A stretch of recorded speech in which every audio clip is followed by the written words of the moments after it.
निर्भय व्हायचं. आता गप्प बसायचं नाही, निर्भय व्हायचं. केवळ मूकमोर्चा नाही तर क्रांतीचा बुलंद आवाज हवा.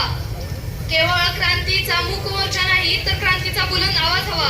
आदरणीय व्यासपीठ, गुरुजन वर्ग आणि येथे उपस्थित पलूस आणि पलूस परिसरातील बंधू भगिनींनो, नमस्कार. आज मी गायत्री संतोष पवार, लक्ष्मणराव किर्लोस्कर विद्या मंदिरची विद्यार्थिनी तुमच्या समोर माझे मनोगत व्यक्त करणार आहे. एक प्रश्न विचारते.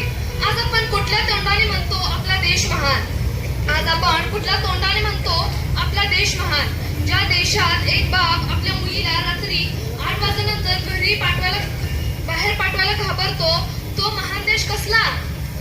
काल ती 3 वर्षांची होती, आज 13 वर्षांची आहे. उद्या ती तुमची बहीण असेल आणि आपण फक्त मोबाईलवर बातम्या वाचून खूप वाईट झालं म्हणतो आणि पुढे जातो.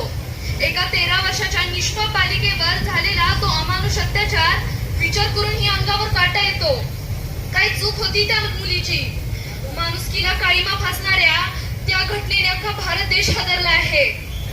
आता समाजाने ठरवायचं आहे, मुलीला घरात बस म्हणायचं नाही तर गुंडाला घराबाहेर पडून दाखव म्हणायचं आहे. मुलींनो, स्वतःच्या सुरक्षेसाठी तुम्हाला वाघीण व्हावे लागेल.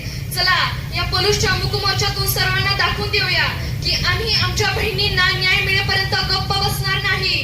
आणि बहिणींनो, लक्षात ठेवा, तुम्ही अबला नाही, दुर्गा शक्ती आहात, आदिशक्ती आहात. आदिशक्ती काय करते हे तुम्हाला माहितच आहे.